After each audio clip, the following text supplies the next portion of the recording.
الحمد لله نحمده ونستعينه ونستغفره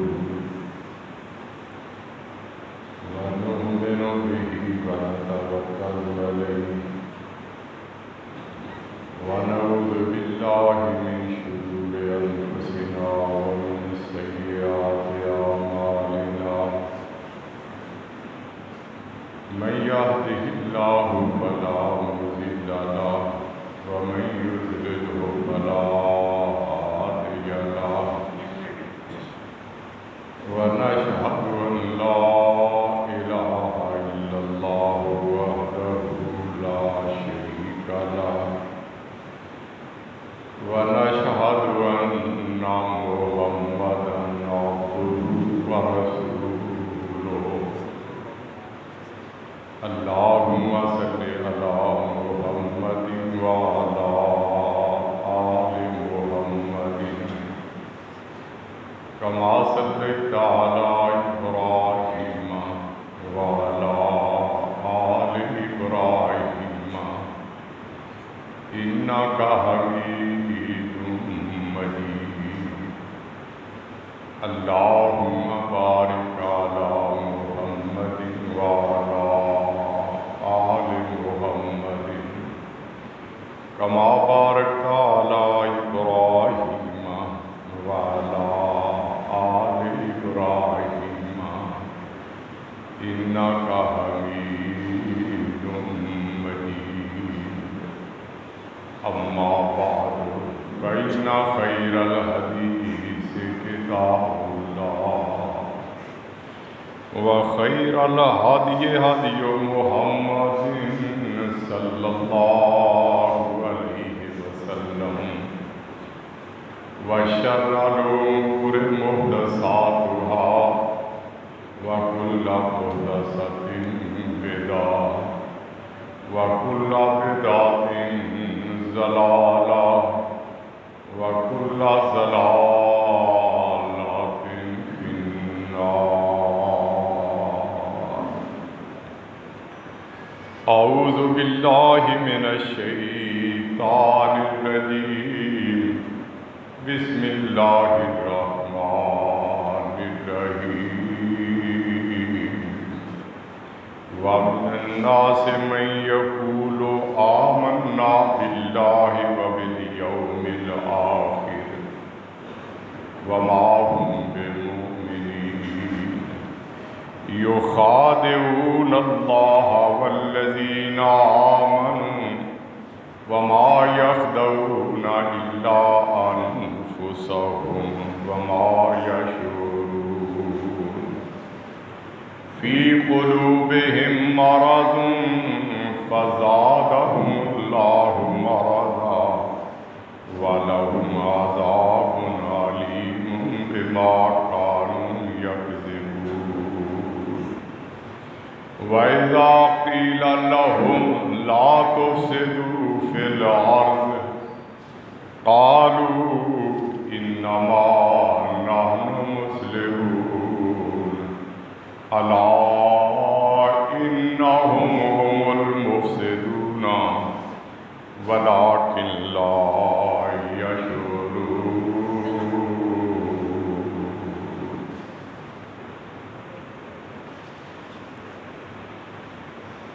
حمد و ثنا کے بعد سورۃ البقرہ پہ گفتگو ہو رہی ہے. گزشتہ ملاقات میں کفر کا تذکرہ ہوا تھا اور آج نفاق پر بیان ہوگا. اللہ تعالیٰ سے دعا ہے کہ وہ ہمیں نفاق کی تباہ کاریوں کو سمجھنے اور اس سے دور رہنے کی توفیق عطا فرمائے.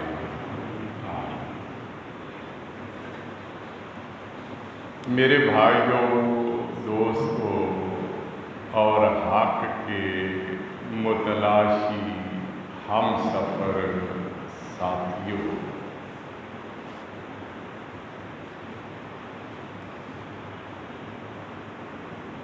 نفاق عربی زبان کے لفظ نفق سے نکلا ہے، اور نفق اس سرنگ کو کہتے ہیں جس سے دو راستے ہوں، ایک داخل ہونے کا راستہ اور ایک نکلنے کا راستہ۔ اور اصطلاح شریعت میں قول و فعل کے تضاد، ظاہر اور باطن میں فرق،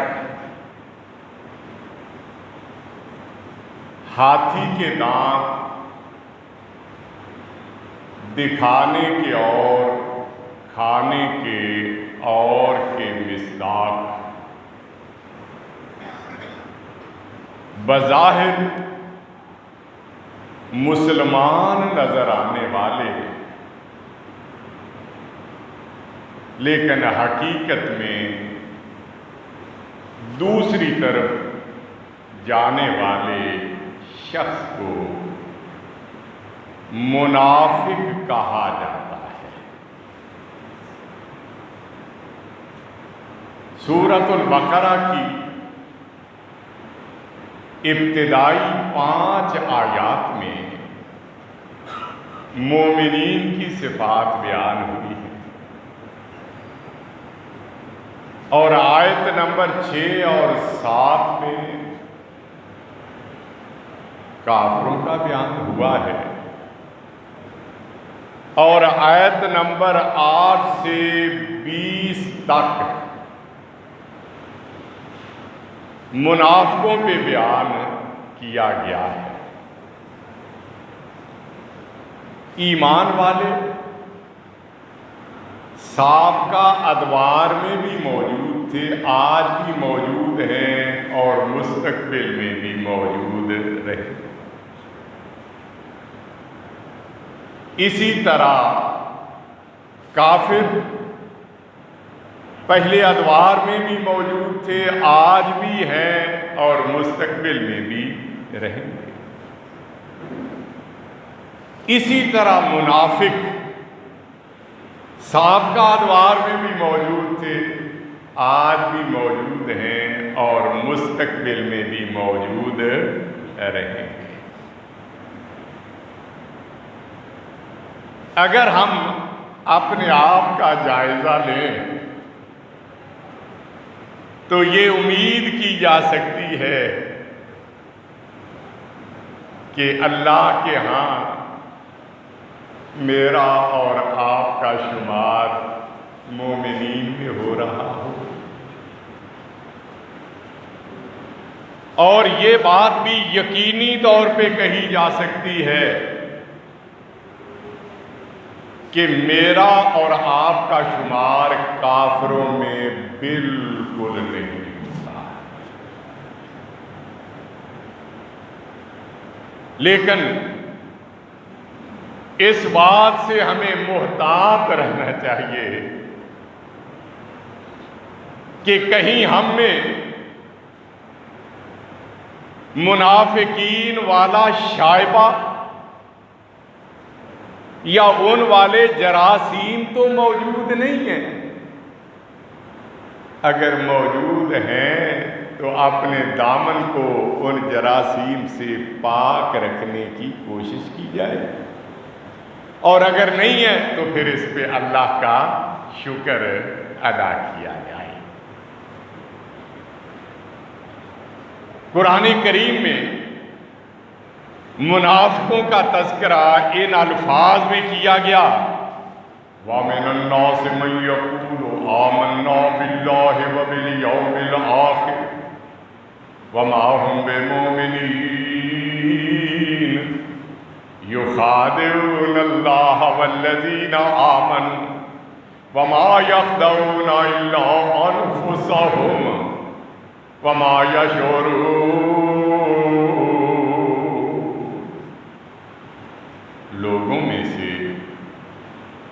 کچھ وہ ہیں جو یہ کہتے ہیں کہ ہم اللہ اور یوم آخرت پر ایمان لائے ہیں، حالانکہ وہ مومن نہیں، وہ اللہ تعالی اور ایمان والوں کے ساتھ دھوکہ بازی کرتے ہیں، حالانکہ وہ اپنے ہی نفسوں کو دھوکہ دے رہے ہیں، لیکن اس بات کو سمجھتے نہیں۔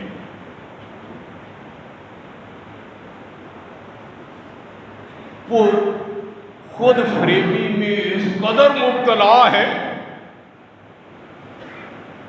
کہ سمجھ لیتے ہیں کہ ہم ایمان والوں کو دھوکہ دینے میں کامیاب ہو جائیں گے، حالانکہ اللہ تعالیٰ نے ایمان والوں کو بڑی بصیرت دی ہوتی ہے،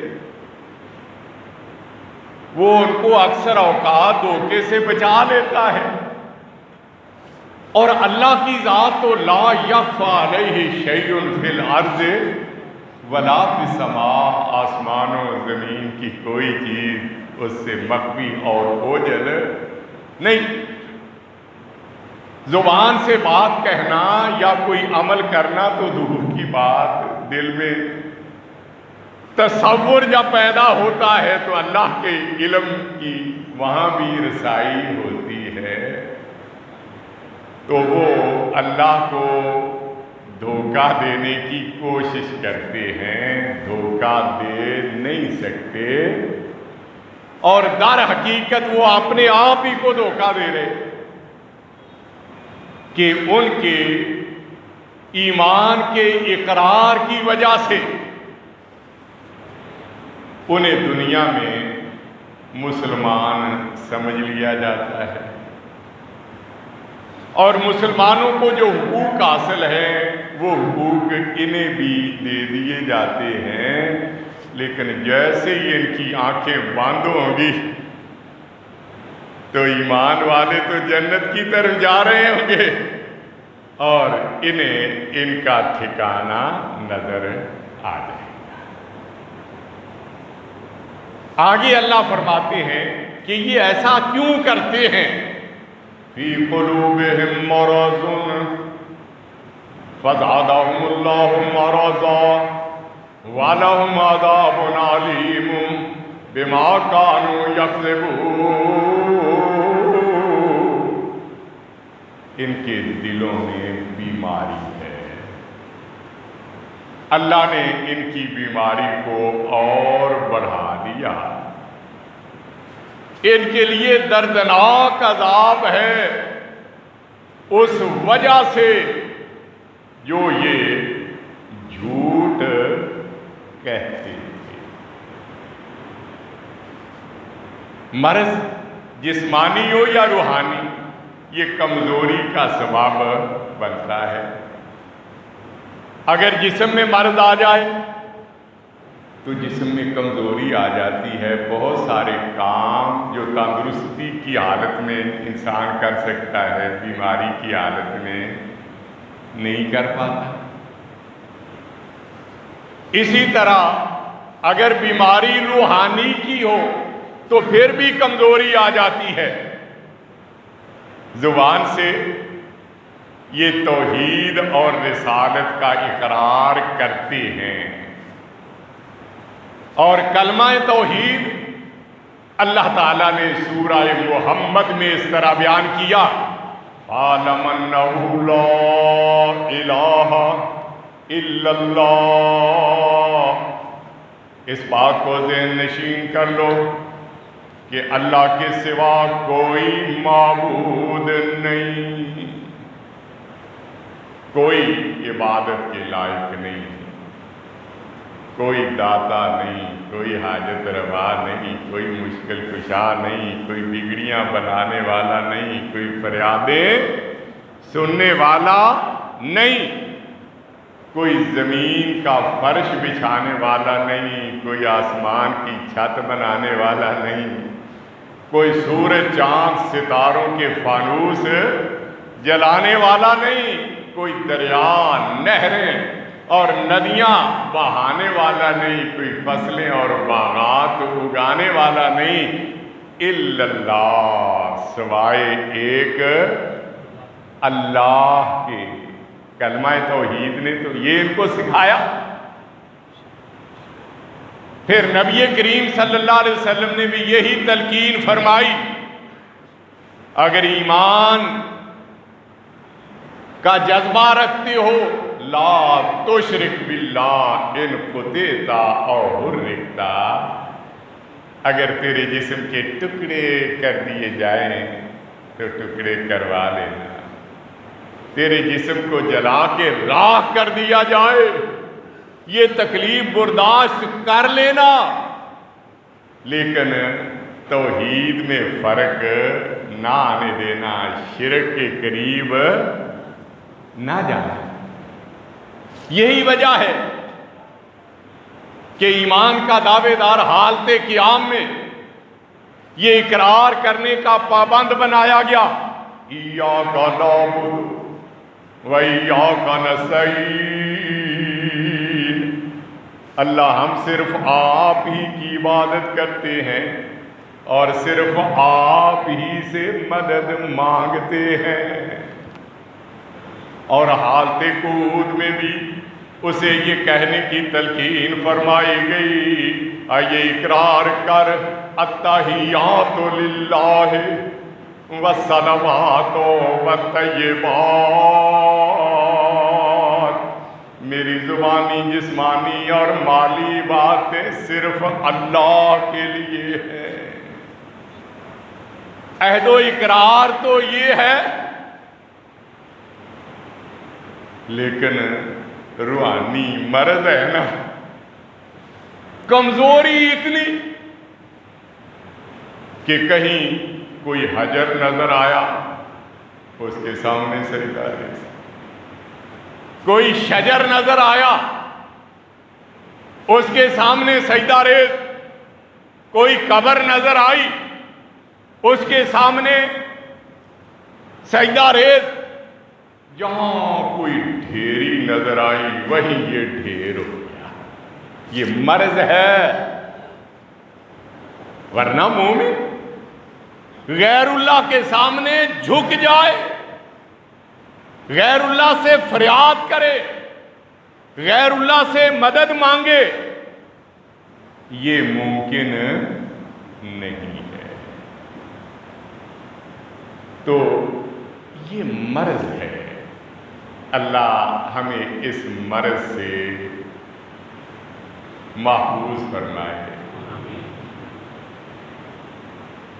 رسالت کا کلمہ محمد رسول اللہ ہے، جیسے سورہ فتح میں بیان ہوا، جس میں کلمہ پڑھنے والا یہ اقرار کرتا ہے میں عبادات میں، معاملات میں اس طریقے کو اختیار کروں گا جو طریقہ رسول اللہ صلی اللہ علیہ وآلہ وسلم نے بتایا ہے، اور آپ نے اس لیے بتایا کہ اللہ نے اپنی محبت، اپنے پیار کے لیے بنیاد ہی اس چیز کو بنایا ہے کہ عمل قبول تب ہوگا، میری محبت پیار تب حاصل ہوگی جب میرے رسول کی پیروی کی جائے گی۔ قُلْ إِن كُنتُمْ تُحِبُّونَ اللَّهَ فَاتَّبِعُونِي يُحْبِبْكُمُ اللَّهُ، اے میرے حبیب صلی اللہ علیہ وسلم ایمان والوں کو بتا دیں کہ اگر تم اللہ سے محبت اور پیار کرتے ہو، اس کا قرب اور نزدیکی چاہتے ہو، اس کا ایک ہی راستہ ہے، فَاتَّبِعُونِی، میری اتباع کر لو، میری تابعداری کر لو، میرے نقش قدم پہ چلنے والے بن جاؤ۔ اگر تم میری پیروی کرو گے تو تم اللہ کے محب بننا چاہتے تھے، اللہ تمہیں اپنا محبوب بنا لے گا۔ کلمہ تو یہ تعلیم اور تلقین تو یہ، لیکن روحانی مرض کہ جہاں کسی بڑے کی کچھ بڑائی نظر آئی، دیکھا لوگ اس کے پیچھے چل رہے ہیں، وہاں پیچھے یہ بھی چل پڑا، ٹھیک ہے جو یہ کر رہے ہیں میں وہی کروں گا۔ حالانکہ اللہ نے عبادات کے طور طریقے سکھانے کے لیے رسولوں کو مبعوث فرمایا اور فرمایا ان کی پیروی کرنی ہے، ان کے نقش قدم پہ چلنا ہے، تو پھر ہی تمہارا کوئی عمل جو ہے وہ کارآمد اور مفید ثابت ہوگا، ورنہ ثابت نہیں ہوگا۔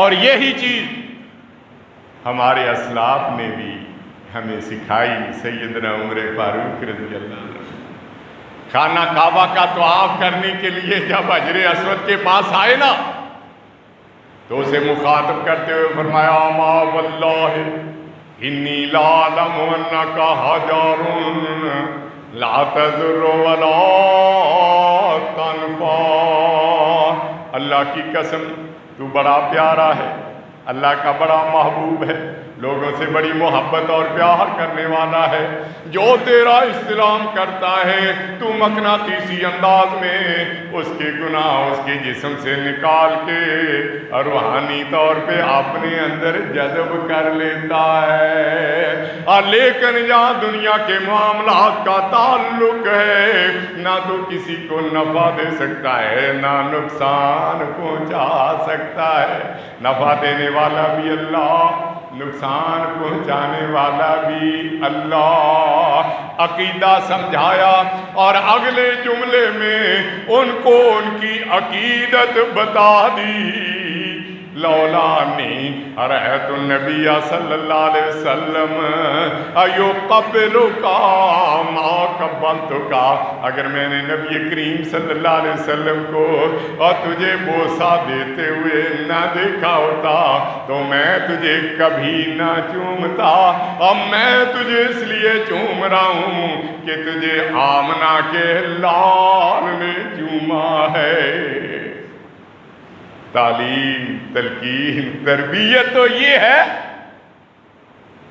لیکن مرض کی وجہ سے، روحانی کمزوری کی وجہ سے بس جدھر دیکھا لوگ جا رہے ہیں نا انہی کے پیچھے جو ہے وہ چل پڑے۔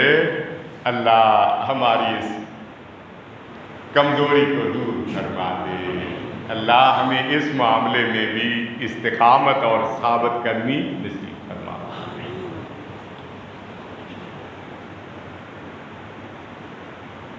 مسلمان کو بتایا گیا ہے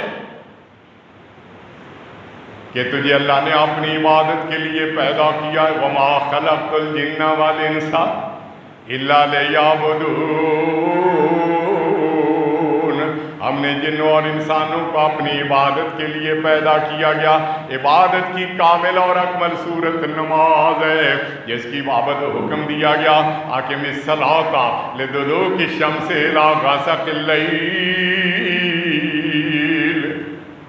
وقرآن الفجر ان قرآن الفجر کان مشہودا، سورج ڈھلنے سے لے کے رات کے چھا جانے تک نماز کو قائم کر۔ دل کی شمس کے دو حصے، پہلے حصے میں ظہر، دوسرے حصے میں عصر، غسق کے بھی دو حصے، پہلے حصے میں مغرب، دوسرے میں عشاء، اور پانچویں نماز فجر کا الگ سے ذکر کیا گیا، 5 نمازیں پڑھنی ہیں۔ یہ حکم ہے نا مسلمان کو، اور پڑھنی کس طرح ہے؟ جیسے کسی بڑے کے سامنے جاتے ہو تو ادب اور احترام کو ملحوظ خاطر رکھنا نہیں بھولتے، اور کہیں پروٹوکول میں کوئی مجھ سے غلطی نہ ہو جائے، اور جب بارگاہ رب العزت میں آئے ہو تو یہ سمجھا کرو کہ ہم بادشاہوں کے بادشاہ کے سامنے کھڑے ہیں۔ تعبد اللہ کأنک تراہ فَإِن لَّمْ تَكُن تَرَاهُ فَإِنَّهُ يَرَاكَ۔ اللہ کی اس طرح عبادت کر کہ تو اسے دیکھ رہا ہے، اگر تو اسے نہیں دیکھ رہا تو وہ تجھے ضرور دیکھ رہا ہے۔ لیکن جب روحانی کمزوری آ جاتی ہے نا تو پھر عبادت میں خشوع خضوع للہیت کی بجائے دکھلاوا، ریاکاری، یہ اثر پذیر ہو جاتا ہے۔ اللہ نے منافقین کی نماز کا ذکر کرتے ہوئے فرمایا وَإِذَا قَامُوا إِلَى الصَّلَاةِ قَامُوا كُسَالَىٰ يُرَاءُونَ النَّاسَ وَلَا يَذْكُرُونَ اللَّهَ إِلَّا قَلِيلًا۔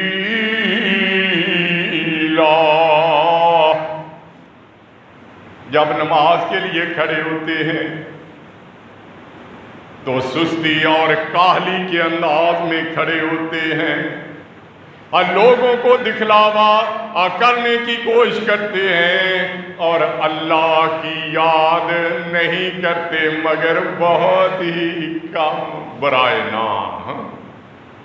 ایسے نماز پڑھتے ہیں جیسے لاٹھ لے کے کوئی پیچھے پڑا ہو، تھوڑی سی تاخیر ہو گئی نا تو ابھی کوئی اس کے جو ہے وہ گھٹنے یا ٹخنے جو ہے وہ سینکنے لگ جائے گا ہے۔ نبی کریم صلی اللہ علیہ وسلم نے فرمایا تلک صلاۃ المنافق یجلس یرقب الشمس حتی اذا کانت بین قرنی الشیطان قام فنقرها اربعا لا یذکر اللہ الا قلیلا۔ فرمایا یہ منافق کی نماز ہے، وہ بیٹھا رہتا ہے اور سورج کے غروب ہونے کے قریب جانے کا انتظار کرتا رہتا ہے۔ جب وہ غروب ہونے کے لیے شیطان کے دو سینگوں کے درمیان آ جاتا ہے یا آنے کے قریب ہوتا ہے تو کھڑا ہوتا ہے اور اس کے چار ٹھونگے لگاتا ہے، کوا جیسے تیزی سے اس طرح سے،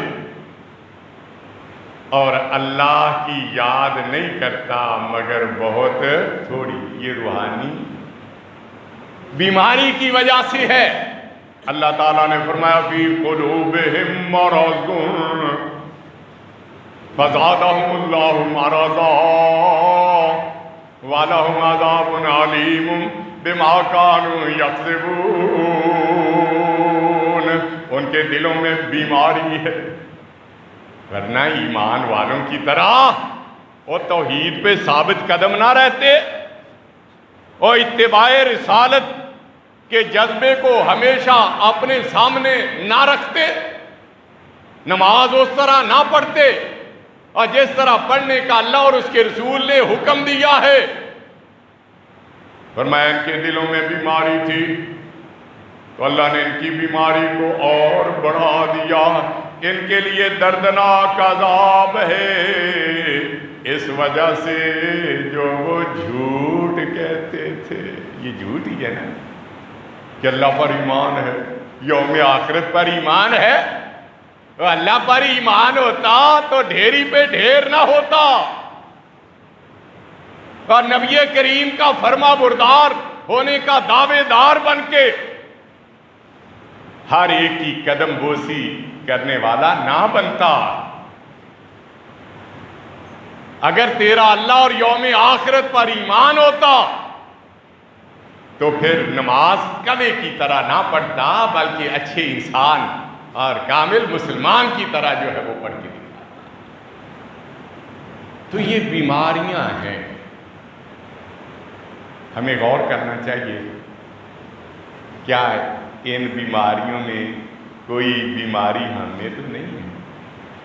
قرآن کیوں بیان کر رہا ہے؟ کیا ضرورت ہے قرآن پاک کو؟ صرف تلاوت کرنا ہی مفہوم نہیں ہے، ہمیں سمجھانا ہے۔ ایمان والوں کی خوبیاں یہ ہیں کافروں کی پہچان یہ ہے، اور منافقوں کا طرز عمل یہ ہے، کہیں اس طرز عمل میں مبتلا تو نہیں ہو؟ اگر طرز عمل میں مبتلا ہو تو سمجھ لو روحانی بیماری کا شکار ہو۔ اس بیماری کا علاج تلاش کرنے کی کوشش کریں۔ اسی طرح دنیاوی معاملات میں بھی اللہ اور اس کے رسول نے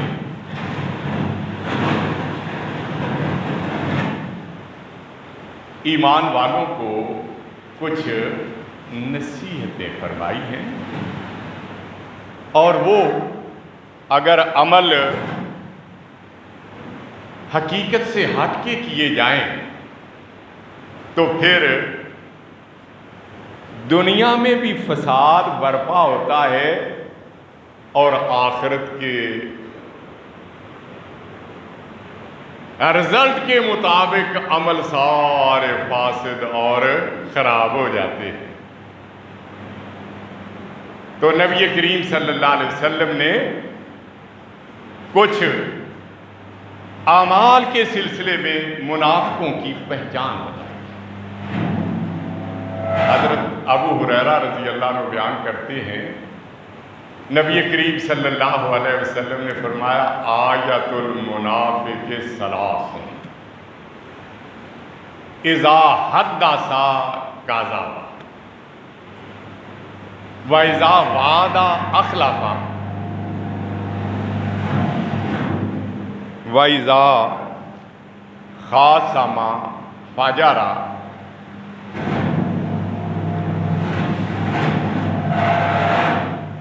فرمایا مومن کی تین بڑی بڑی نشانیاں ہیں، جب بات کرتا ہے تو جھوٹ بولتا ہے، جب وعدہ کرتا ہے تو وعدہ خلافی کرتا ہے، وَإِذَا اؤْتُمِنَ خَانَ، جب اس کو امانت دی جاتی ہے تو اس میں خیانت کرتا ہے، اور ایک روایت میں چوتھی خصلت بھی بیان کی، اذا خاصم فجر، جب کسی کے ساتھ کوئی مخاصمت ہوتی ہے، لڑائی جھگڑا ہوتا ہے تو گالی گلوچ پہ اتر آتا ہے۔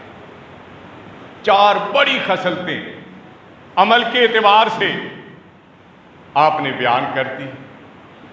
بات کرتا ہے تو جھوٹ بولتا ہے، حالانکہ جس اللہ پہ ایمان کا یہ دعویٰ کر رہا ہے وہ اللہ تو سچا ہے۔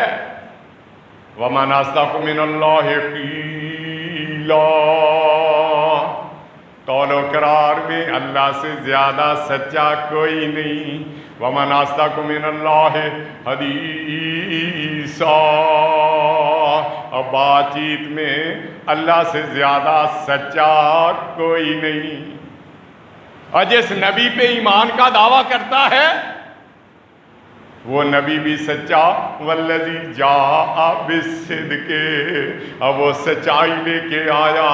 اور جب اس نے اپنی نبوت کا اعلان کرنے سے پہلے لوگوں سے اپنے بارے میں پوچھا، اے لوگوں، میں نے تمہیں اپنی زندگی کا ایک حصہ گزارا ہے، حل وجدتمونی صادقا ام کاذبا، اور کیا تم نے مجھے سچا پایا یا جھوٹ بولنے والا؟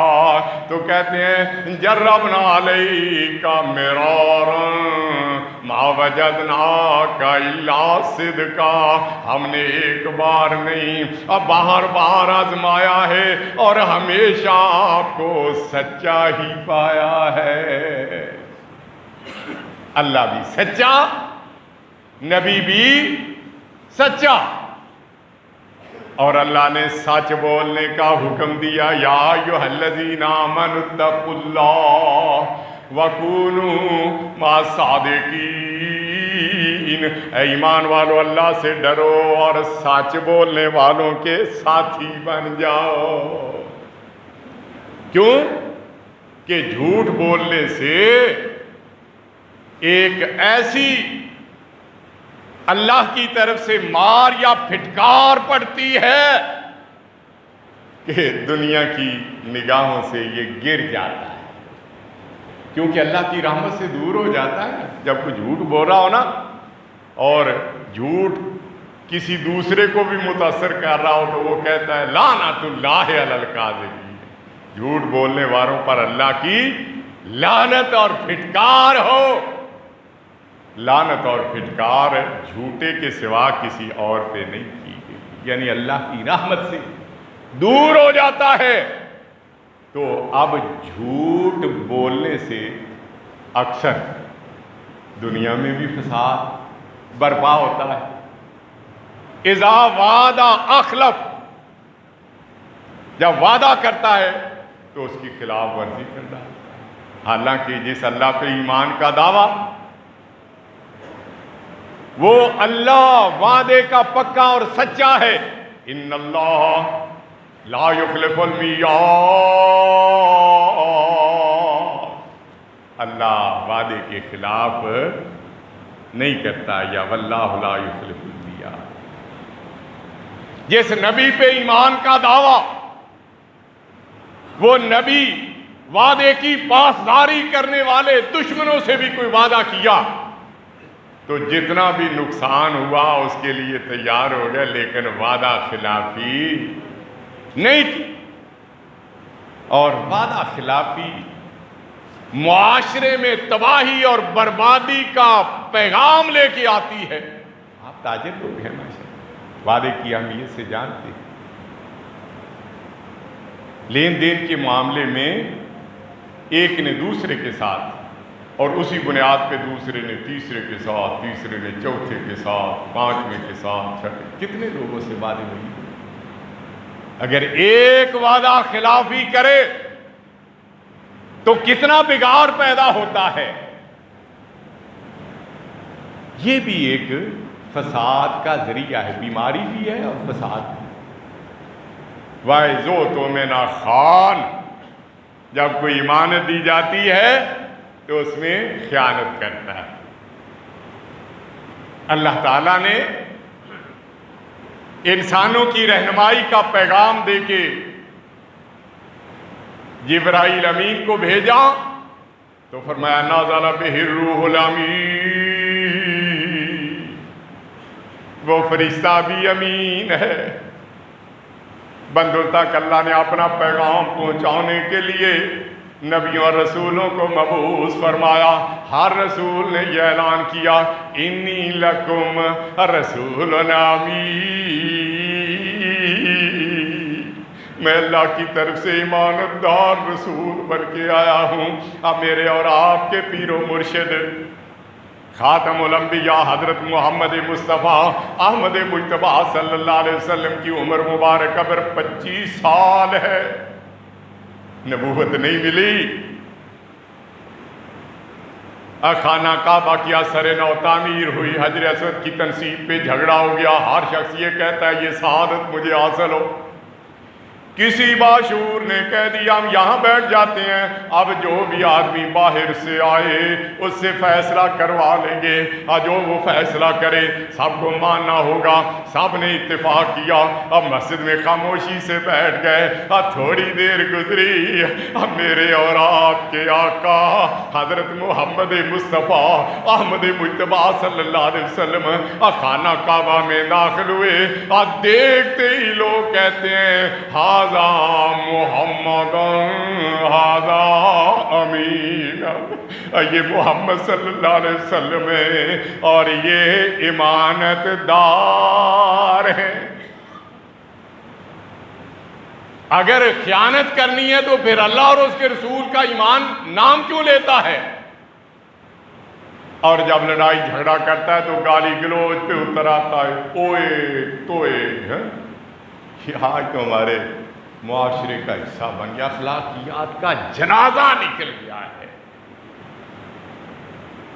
اللہ رحم فرمائے۔ حالانکہ اللہ تعالیٰ کس قدر جو درگزر سے کام لینے والا، کبھی ہم سوچیں ذرا آپ نے کتنی اللہ کی نافرمانیاں کرتے ہیں۔ غصے پہ آئے تو ہم اس لائق ہیں کہ ہمیں پانی کا ایک گھونٹ بھی مل جائے، پانی بھی پلا رہا ہے، کھانا بھی کھلا رہا ہے، لباس بھی پہنا رہا ہے، رہنے کے لیے مکانات بھی دے رہا ہے، اسباب زندگی بھی مہیا کر رہا ہے، تو درگزر کرنے والا نبی کریم کو بھی حکم دیا خذ العفو وامر بالعرف واعرض عن الجاہلین، آپ درگزر سے کام لے، نیکی کا حکم دیں اور جہالت کا مظاہرہ کرنے والوں سے اپنے دامن کو بچا لے۔ اللہ نے اپنے بندوں کو بھی یہ تعلیم اور تلقین دی، وَعِبَادُ الرَّحْمَٰنِ الَّذِينَ يَمْشُونَ عَلَى الْأَرْضِ هَوْنًا وَإِذَا خَاطَبَهُمُ الْجَاهِلُونَ قَالُوا سَلَامًا۔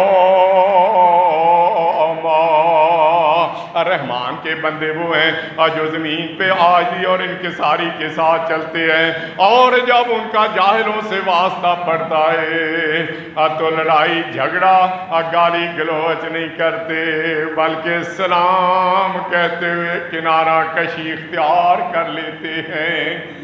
تو یہ بیماریاں ہیں، یہ کمزوریاں ہیں جو معاشرے میں فساد کا سبب ہے۔ اللہ کہتا ہے وَإِذَا قِيلَ لَهُمْ لَا تُفْسِدُوا فِي الْأَرْضِ قَالُوا إِنَّمَا نَحْنُ مُصْلِحُونَ۔ جب انہیں کہا جاتا ہے تم زمین میں فساد نہ پھیلاؤ تو وہ کہتے ہیں ہم تو صرف اصلاح کرنے والے ہیں، لیکن اللہ کی نگاہوں سے تو کچھ بھی اوجل نہیں۔ عرش والا رب اعلان کرتا ہے الا انہم ہم المفسدون ولکن لا یشعرون۔ آگاہ رہو یہی فسادی ہیں لیکن اس بات کو سمجھتے نہیں۔ میرے بھائیوں ہمیں غور کرنا چاہیے کہیں یہ امراض ہم میں تو نہیں، کہ ان بیماریوں کا شکار ہم میں تو نہیں، کہیں یہ جراثیم ہم میں تو نہیں پائے جا رہے۔ اگر ہم میں یہ جراثیم موجود ہیں، ان جراثیم سے اپنے آپ کو پاک کرنے کی کوشش کریں۔ کہنے والا کہتا ہے ڈرو اللہ سے، شرم کرو، اب مکر و فریب ریا سے کام نہ لو۔ ڈرو اللہ سے، شرم کرو اور مکر و ریا سے کام نہ لو۔ یا اسلام پہ چلنا سیکھو، یا اسلام کا نام نہ لو۔ اگر مومن بننا چاہتے ہو تو منافقوں والی بیماریوں سے اپنے آپ کو بچا کے رکھو۔ باقی آئندہ بیان ہوگا۔ وآخر دعوانا الحمدللہ رب العالمین۔